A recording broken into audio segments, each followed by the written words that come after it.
มีทริปหนึ่งอ่ะดังไปฮอกไกโดกับครอบครัวดังไป4 ใบแต่ของดังอ่ะ3แล้วของครอบครัวอีก1นะ พ่อแม่ใส่กระเป๋าเดียวกันน้องใส่กระเป๋าเดียวกัน ไม่ได้คิดไม่ได้เป็น คือบุ๊กเป็นคนกลัวคำว่าสนิทพอสนิทมันก็จะเกรงใจนู่นเกรงใจนี่ถูกปะ เฮ้ยสนิท เวอร์ค่ะ หลอกค่ะ เขาจับหนูได้ค่ะแม่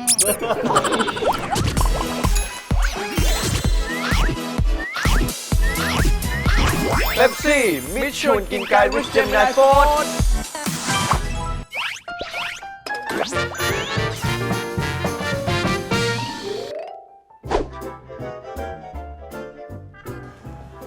รับอะไรดีครับคุณผู้ชาย ฉันขอกุ้งแม่น้ำอบซีอิ๊วโอ่งมังกรขอเป็นโอ่งจากราชบุรีเท่านั้น ได้เลยครับคุณผู้ชาย ยัง ฉันบอกว่ายังไง อย่างไรอ่ะ ฉันจะเอา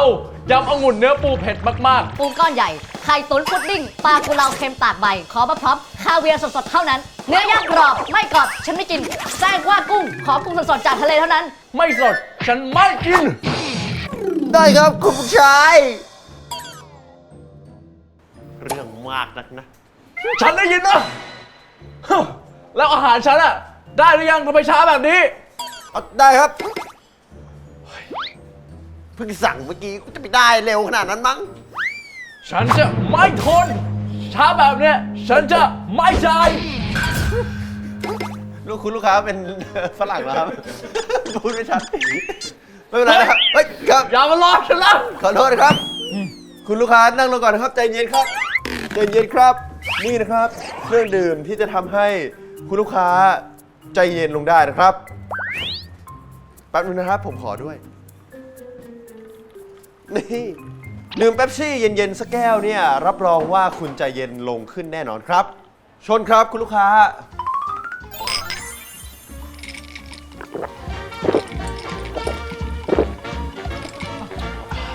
ใจเย็นลงไหมครับ ใจเย็นลงแล้วเหรอ รอแป๊บนะ เดี๋ยวไปเอาโอ่งจากราชบุรีมาให้ครับคุณลูกค้า ขอบคุณครับ สวัสดีครับ และนี่คือรายการ Pepsi Mix ชวนกินไก่ with Gemini Food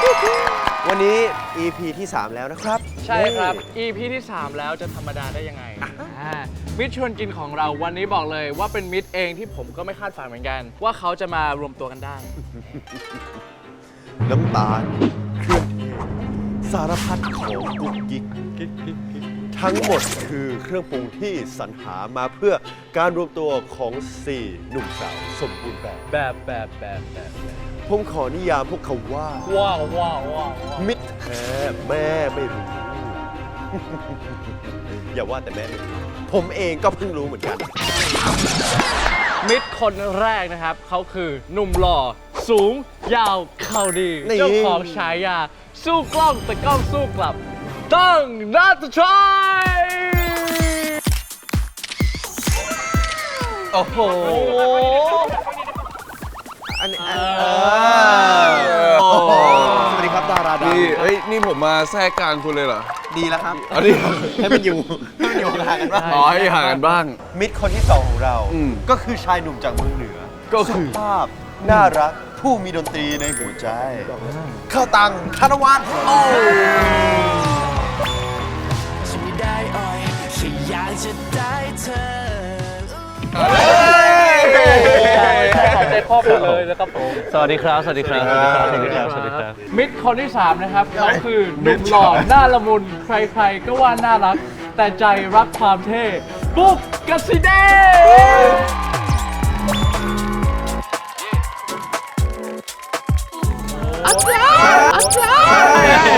เล่นไปแล้ว โหเป็นคนเท่เป็นคนเท่เราเป็นคนเท่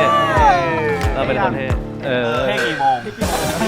สำหรับมิตรคนสุดท้ายนะครับ สาวสวยสุดแซ่บคนดังแห่งวงการติ๊กต็อกเจ้าของไวรัลผมแบบปุกนี่ พี่กระปุกนั่นเอง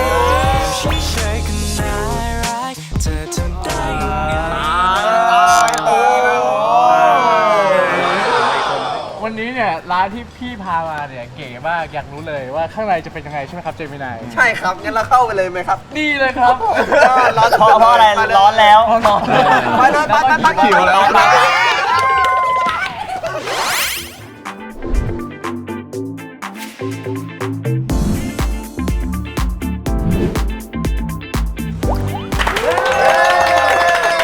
โอ้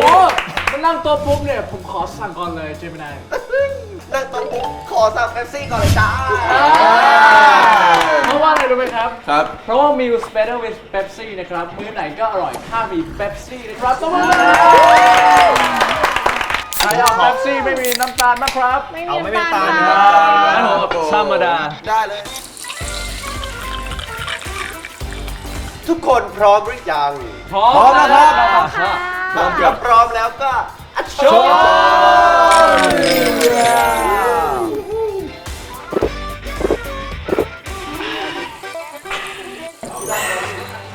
ผมมีคำถามอีกแล้วครับ ครับ น้องเจมทำไมพี่ถึงชวนผมมากินที่ร้านนี้ ก็คือเอาจริง ๆ แล้วเนี่ยร้านเนี้ยต้องบอกว่าใหม่มากๆ ผมเห็นจากเพื่อนแชร์ ก็เลยส่งไปให้พี่กระปุกดู ใช่แล้วก็เลยรู้ว่า เอ้า พี่เข้าตังส่งมา มันเป็นร้านของเชฟตีตูม ซึ่งพี่อ่ะเคยไปกินร้านเขาแล้วที่ราชบุรี ต้องบอกว่านี่คือร้านดังที่ราชบุรีนะคะถ้าใครไปคือต้องไปกิน โอเค แล้วพอพี่เห็นปุ๊บว่าเขามาเปิดแบบว่าสาขาใหม่ที่นี่ พี่เลยคิดว่า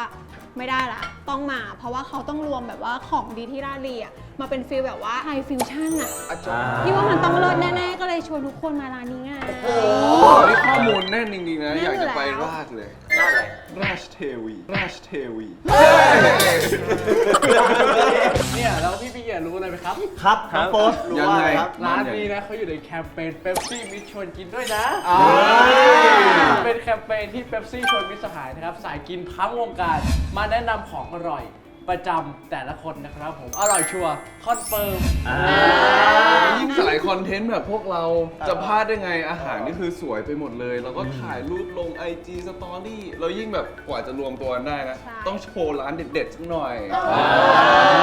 โอ้ยอวดขนาดนี้อาหารไม่ต้องมาแล้วปะล่ะอาหาร มา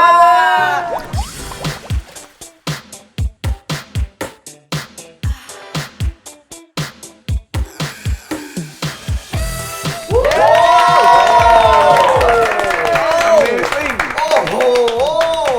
อาหารมาแล้วนะครับ แต่ว่าถ้าให้พวกผมรีวิวอาหารกันโดยไม่มีข้อมูลแน่นเนี่ย ก็คงจะไม่ได้ เพราะฉะนั้นผมก็คงจะต้องเชิญเชฟที่ตูมาแล้วล่ะครับ สวัสดีค่ะ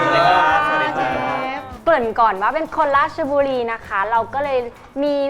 เมนูที่เป็นซิกเนเจอร์ของราชบุรีค่ะ เดี๋ยววันนี้อันแนะนำคร่าวๆเลยนะคะ อันแรกก็จะเป็นเนื้อย่างกรอบค่ะได้แรงบันดาลใจมาจากวัดขนอนหนังใหญ่ คนราชบุรีเนี่ยชอบทานเนื้อกรอบเนื้อแห้งเราก็เลยเอามาจัดเสิร์ฟให้มีรูปแบบที่แบบวู้จริงค่ะ จริง สุดจริงค่ะ แล้วก็อันถัดจากไปนะคะจะเป็นหมูชาชูเต้าหู้ดำค่ะ ซึ่งเต้าหู้ดำเนี่ยเป็นซิกเนเจอร์ของราชบุรีเลยค่ะ จะเป็นเต้าหู้แท้ๆ 100%ไม่มีแป้ง แล้วก็ตุ๋นในน้ำสมุนไพร3 วัน 3 คืนด้วยเตาถ่าน อีกอันนึงนะคะก็จะเป็นอีกซิกเนเจอร์หนึ่งของราชบุรีก็คือกุ้งอบซอสค่ะ เป็นซอสถั่วเหลืองที่หมักในโอ่งดินมังกรนะคะ อันถัดไปค่ะเป็นซุปเนื้อต้มบ้านสิงห์ใครไปราชบุรีเนี่ยทุกคนจะต้องแวะทานแล้วก็คนราชบุรีก็จะชอบทานมากเพราะว่ารสชาติมันจัดจ้านถึงเครื่องประมาณนี้นะคะทานให้อร่อยนะคะ ครับผม ครับเพื่อนๆทุกคนครับ ครับผม อยากกินเมนูไหนกันบ้างครับผม ถ้าเกิดดังเนี่ยดังอยากกินกุ้งแม่น้ำอบซีอิ๊วโอ่งมังกร นี่ อีกอย่างหนึ่งก็คือยำองุ่นเนื้อปูนู่นเลยปูแน่น พี่อยากกินนี่เลย ไข่ตุ๋นพุดดิ้งออนท็อปด้วยคาเวียร์ ๆเอ้ย ใช่เป็นปลากุเลาด้วยแล้วก็อีกอันหนึงที่อยากกินคือเนื้อตุ๋นราชบุรีใช่ไหมครับอ่า ของผมอยากกินเนื้อครับ เนื้อย่างกรอบแล้วก็นี่เลยแซงว่ากุ้ง คือแซมครับพี่กระปุกชอบอยากกินเมนูไหน พี่กระปุกชอบกินปลาอยู่แล้ว เราเป็นสายเฮลตี้ เราชอบกินปลากระพง3 น้ำทอดราดน้ำปลากับ ครับ ยำหอยลากนี่เขากินด้วยกันค่ะอันนี้ โอ้ยำหอยลาก และอีกอย่างหนึ่งก็คือสายเฮลตี้อย่างพี่กระปุกต้องกินนี่อยู่แล้ว ชู เดี๋ยวตีสุด ชาชูและเต้าหู้ดำย่างซอสน้ำปลาเคี่ยวค่ะ นี่ไง ๆเดี๋ยวก็รู้ว่าเฮลตี้ จริง มีคอลลาเจนเต็มไปหมดเลย ถูกต้อง ใช่ ที่หน้ามานี่คือแบบนี่ค่ะ หมูชาชู ค่ะ แล้วเธอชอบกินอะไร โอ้ยจะมาเทินดูถูกผมเนี่ยนะชอบกินกุ้งราดซอสมะขามแบบนี้เลย ใช่ใช่เป็นเมนูเด็ก เธอเป็นจืดจางฉันน่ะชอบกินอะไรแซ่บๆฉันน่ะชอบกินไก่คั่วสมุนไพรพริก 5 อย่าง ว้าว ๆ ทุกคนครับ พร้อมจะทานกันไหมครับ พร้อม ร้อนสุดๆนะครับ จัดเลยจ้า ไป จัดเลยจ้า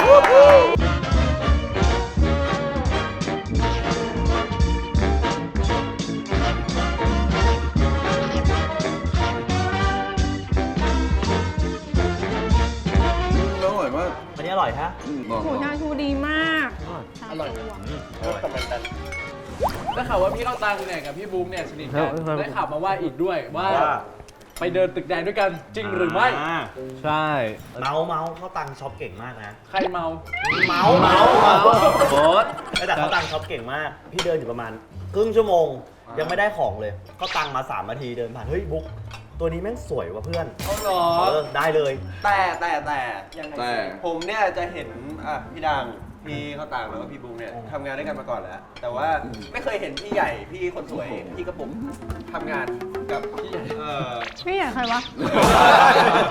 เดี๋ยวจะเริ่มเล่าทีละคน ครับ เริ่มจากฝั่งขวามืออ ม น้องดัง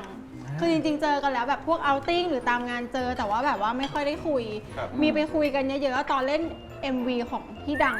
อืม พันก่อน ส่วนเข้าตัง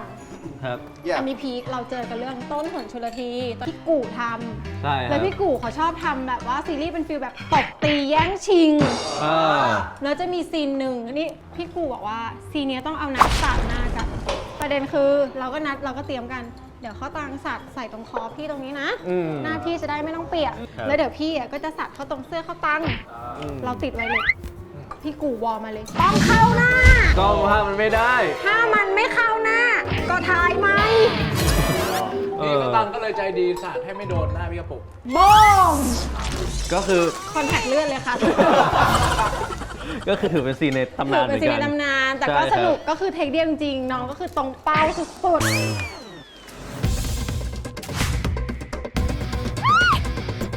มุก ครับ สนิทกับมุกได้ไง มีไปงานมาด้วยกัน เป็นอีเวนท์ที่มีความมืดๆ เดินเข้าไปก็แย่แล้ว วันนี้เราจะได้รูปได้ยังไง แล้วพวกเราก็แบบว่าไม่มีใครเอาตากล้องไป เป็นฟีลแบบตากล้องในงาน ก็เลยแบบพี่มีกล้องดิจิตอลตัวหนึ่ง ก็ยืนถ่ายรูปกันอยู่ 2 คนจึ๊กจักจึ๊กจักถ่ายไปถ่ายมา แล้วก็นั่นแหละ ทุกวันนี้รูปเป็นยังไงบ้าง ยังไม่ได้เลยครับ ยังไม่ได้เลยครับ แต่เนี่ยคนที่ช็อปเก่งที่สุดเนี่ยในนี้เลยเนี่ยก็คือพี่ดัง เฮ้ย โอ้โห นี่รู้ได้ไงอะ ใครไม่รู้บ้าง สมมติว่าถ้าไปต่างประเทศทีนึงอะปกติเราคนละใบปะ อืม ระบายครับ เอาไปกี่ใบ มีทริปหนึ่งอ่ะดังไปฮอกไกโดกับครอบครัวดาวไป 4 ใบ แต่ไม่ใช่คนดังของดังคนเดียวนะ 4 ใบแต่ของดังอ่ะ 3 แล้ว ของครอบครัวอีก 1นะ พ่อแม่ใส่กระเป๋าเดียวกันน้องใส่กระเป๋าเดียวกัน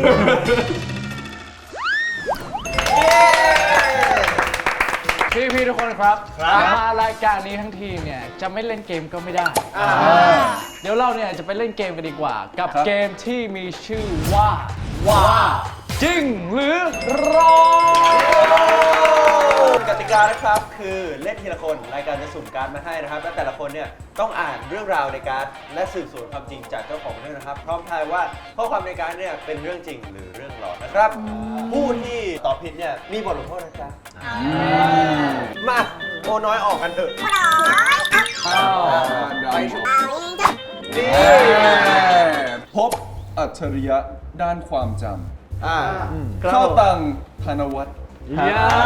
ที่เข้าตังเนี่ยมีอัจฉริยะด้านความจำ ใช่ ภายใน เป็น ค เลิ รับ ศ ยังไงครับ คือผมเป็นคนจำดีเทลครับจำดีเทลดีมาก แล้วก็แบบเวลาใครถามอะไรอะมันจะเข้ามาในหัวเลย เอามาทรง เป็น นี้ ภา หล พ อก เป็นภาพเลย มาทรงนี้ มาทรงนี้ดูหลอก เอา ไม่แต่รู้สึกว่าจริงนะ เพราะว่าเข้าตังอ่ะเป็นคนที่จำบทเก่งมาก มันยากเพราะน้องทำไมน้องตาใสๆอ่ะ ทุกคนมาผิดทางแล้วครับผม นี่ ทุกคนอาจจะสังเกตการพูดหรือว่าคำพูดที่เขาพูดออกมา แต่ แต่ ผ คุ ม ณสังเก เนี่ย ตอะไร สังเกตกิริยาท่าทางของเขา เขา เขามีการกอดอก อ่า เขามีการทำมืออย่างนี้แสดงถึงความปกปิดหรือปิดบังอะไร จริง บางอย่าง เป็นหรือปิด อันนี้ CIA เลยนะ ไม่ อ้าวแต่ผมอาจจะหลอกซ้อนหลอกก็ได้ มีหลายเลเยอร์ มีหลายเลเยอร์ คุณกอดอกอีกแล้ว เราหนาวแล้วบอกเขามาเราหนาว ตรงนี้ลมมันแรง คุณดังนัทชัยครับ ครับ คุณคิดว่าเรื่องที่คุณเข้าตังพูดออกมาเนี่ย คือเรื่องจริงหรือเรื่องหลอกครับ โอ้โหมาขนาดนี้แล้วมาขนาดนี้แล้วยังไงผมก็คิดว่าเป็นเรื่องจริงแน่นอนครับ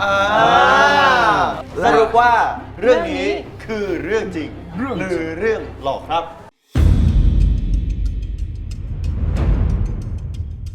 หลอกครับผม ผมเนี่ยนะ เมื่อวานกินอะไรผมจำไม่ได้เลย อะไรอ่ะ กินค่ะ เลย ผมไม่มันสบายอยู่แล้ว ไม่เผ็ด มันเป็นท็อป เฮ้ย โอ้โห แม่งเลยกินเป็นแครอทเลย ไม่เห็นก็ต้องกินให้หมด ตามไปก่อน คนต่อไปเนี่ยคือพี่กระปุกนะครับ น้องโฟร์ธนัทวัฒน์เผยอาการเสี่ยงจะเป็นอัลไซเมอร์ เฮ้ย อาการเป็นยังไงทำไมถึงไปหาหมอคะ ก็คือผมจะพูดความจริงใจต่อพี่ๆทุกคนนะพี่ทุกคนนะ ก็คืออัลไซเมอร์เนี่ยก็คือแบบว่าแม่บอกว่าเป็นอัลไซเมอร์หรือเปล่าอะไรอย่างเงี้ยเพราะว่าอยากให้ไปตรวจอัลไซเมอร์แล้วก็แบบว่าไม่ได้คิดไม่ได้เป็น เริ่มไปไม่ถูก ไม่ใช่หมายถึงว่าโจทย์มันบอกว่าเป็นอัลไซเมอร์แต่ว่าไม่ถึงขั้นอัลไซเมอร์แบบว่าเป็นคนที่ลืม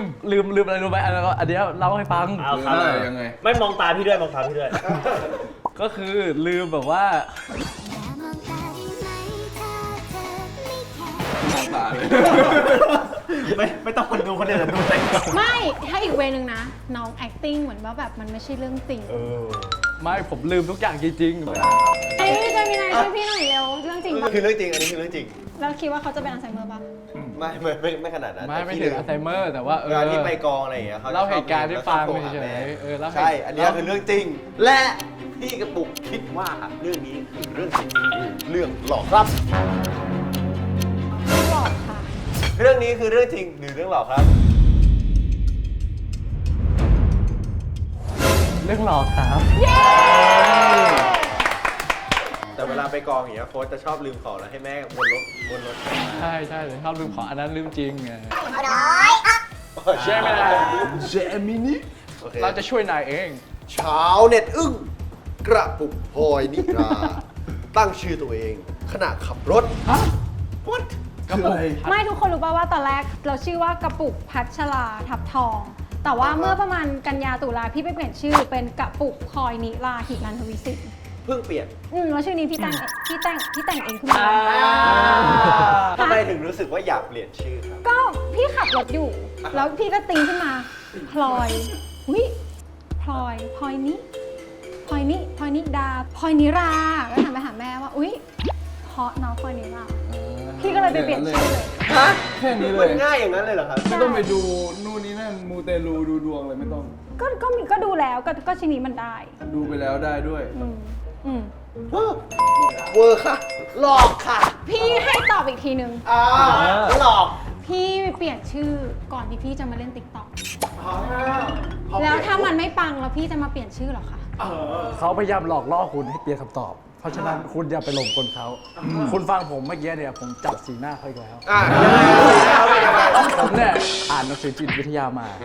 ยังไงสิ เวลาคนเราคิดเนี่ย คนเราเนี่ยจะกรอกตาไปทางซ้าย จริง ดู แล้วตอนที่คุณถามเนี่ยเขาเหมือนกรอกตาไปทางซ้ายนิดนึงตอบคำถามคุณ เขาจับหนูได้ค่ะแม่ แม่ผมแอนติ้งดีนะ เชื่อผมสายตามันหลอกกันไปได้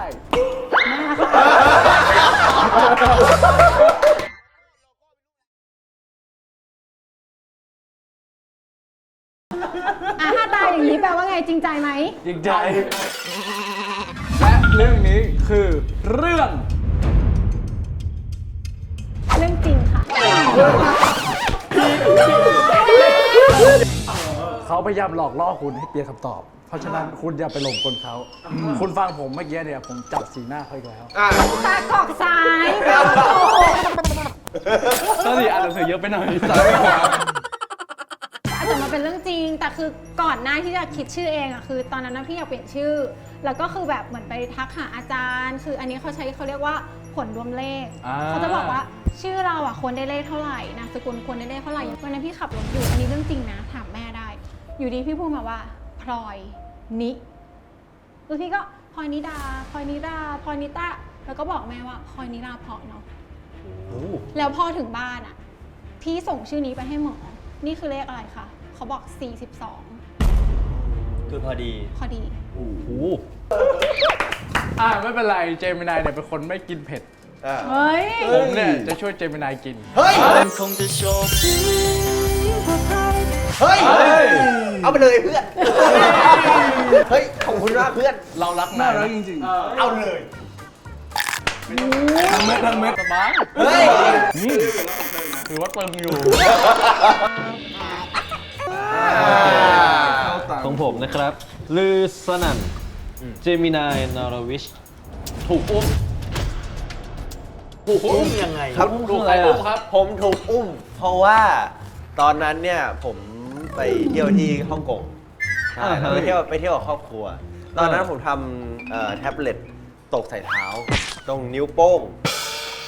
ข้างขวาของผม ตอนแรกผมไม่ได้ดูอะไรใช่ไหมว่ามันเป็นอะไรแต่มันเจ็บมาก แล้วพอผมเอามือออกเท่านั้นแหละผมเห็นว่าเล็บผมอะ มันม่วงแล้ว ฮะ ใช่ แล้วเราเหลือเวลาการเที่ยวอยู่ที่ฮ่องกงเนี่ยอีกประมาณ 3-4 วันครับ ใช่ แล้วตอนนั้นก็คือผมเดินไม่ได้ ลงน้ำหนักไม่ได้เลย พ่อผมก็เลยอุ้มผมตลอดอาทิตย์ รู้เลยเหรอ สมัยไหน ประถมครับ เรื่องหลอกครับเรื่องหลอก ใช่ปะมันอาจจะเป็นเรื่องจริงแต่ว่าคุณถูกอุ้มทั้งทริปเนี่ยอาจเลยเหรอ ใช่ เพราะตอนนั้นไม่มีรถเข็น เจมินายอะเวลาพูดความจริงอะแล้วมันจะแบบว่า พี่ว่าไม่มีใครเชื่อโฟนแล้วตอนนี้ข้ามเถอะ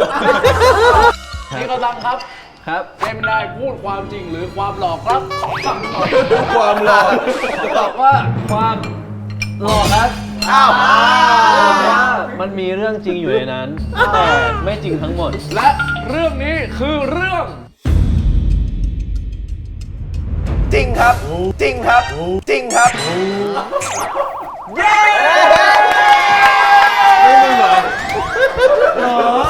เป็นไงล่ะเลยเหรอ ใช่ เฮ้ย เอางงดิ เรื่องก็ดี มันคือเรื่อง ซ้ จ อ ริ ม ง ทั้งทริปเลยเหรอ แท็บเล็ตจริง จริง ตอนนั้นประถมเนี่ยมันยังเล็กๆอยู่อะ แต่จริงๆผมเนี่ยเป็นคนไม่กินเผ็ดเหมือนกัน อ่า ผมขอคำเล็กๆแล้วกัน ได้เลย โอเคแล้วโอเคแล้ว และคนสุดท้ายของเรานะครับ โฟนณัฐวัฒน์ครับ คุณพร้อมหรือยัง พร้อมแล้วครับ บุ๊กกสิเดช ครับผม เปิดใจ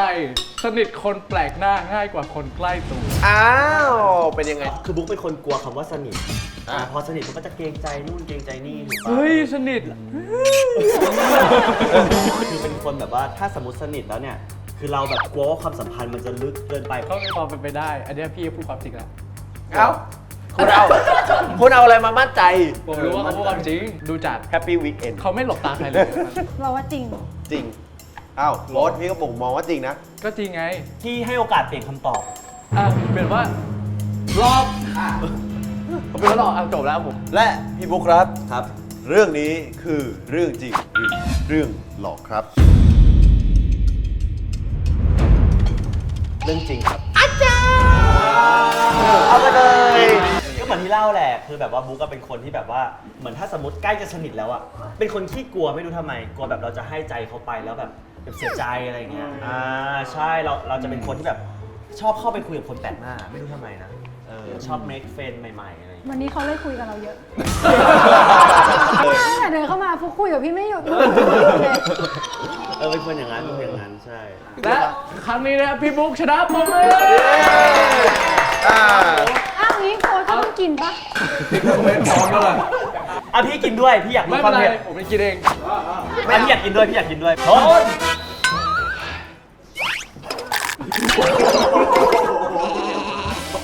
เร็วเกิน นั่นแหละ โอ้โห กินจริง นี่คิด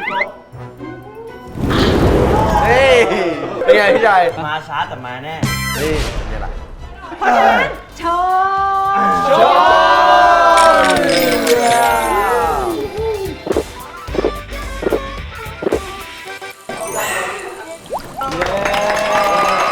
วันนี้นะครับต้องขอบคุณยังนะครับ พี่กระปุกครับ พี่ข้าวตังครับ แล้วก็พี่บุ๊กนะครับขอบคุณที่วันนี้มาเป็นมิตรชวนกิน ชวนพวกเรามาแชร์ร้านอร่อยประจำแก๊งนะครับ ไหนทุกคนฝากผลงานกันหน่อยไหมเริ่มจากพี่บุ๊กเลยก็ได้ครับ มีซีรีส์แค่ที่แกง ฝากน้องๆด้วยแล้วก็ฝากพี่โชนด้วยนะครับ ก็ฝากแฟนมีตด้วยนะครับแฟนมีตที่กำลังจะเกิดครับ แล้วก็สคูลเลนเจอร์ครับผมทุกวันเสาร์เวลาเที่ยงตรงครับผม ปุกนะคะก็ฝากซีรีส์รายการของแกมมี่ที่เพิ่งติดกล้องไปนะคะ เรื่องเทนนีเล่นกับหยอกกัน แล้วก็มีหนังสือรุ่นพลอย แล้วก็ใกล้เปิดกล้องแล้วสำหรับภูโตที่เป็นน้ำตาลฟิล์ม โอ้โห รอติดตามเลยครับ โอเคครับผมของดังนะครับก็ฝากรายการนะครับผมร้านลับกับจุงดังนะครับผมแล้วก็ฝากแฟนมีตต่างประเทศที่กำลังจะเกิดด้วยนะครับ แล้วก็ซีรีส์ซัมเมอร์ไนท์ความลับในคืนฤดูร้อนเล่นเป็นพี่ไว้ครับ สำหรับเพื่อนๆนะครับที่อยากมาทานอาหารอร่อยๆไว้ดีแบบเรานะครับ ก็ตามมาได้ที่ร้านโกก1970นะครับ แต่วันนี้นะครับต้องขอบคุณเ e ปซี่ด้วยมากๆนะครับขาดไม่ได้เลยที่ให้พวกเรามาทานอาหารอร่อยๆกันในวันนี้นะครับ แล้วก็ขอฝากแคมเปญด้วยครับเ e ปซี่มิตรชวนกินให้ผู้ชมทุกคนด้วยนะครับ ว้าว ครับ โดยเฉพาะสายกินนะครับ เวลาหิวเนี่ยช่วยได้เยอะเลย เพราะเขารวมร้านอร่อยมากๆนะครับที่แนะนำโดยมิตรสายกินทั้งวงการให้เราไปตามกินกันนะครับ นอกจากนั้นนะครับยังมีโปรโมชั่นหรือกิจกรรมให้ได้ร่วมสนุกอีกเพียบเลยนะครับ ตามไปดูง่ายๆนะครับ แค่เซิร์ชเ e ปซี่มิตรชวนกินแล้วก็เตรียมตัวอร่อยกันได้เลยครับพร้อมที่ไหนก็อร่อยถ้ามีเ e ปซี่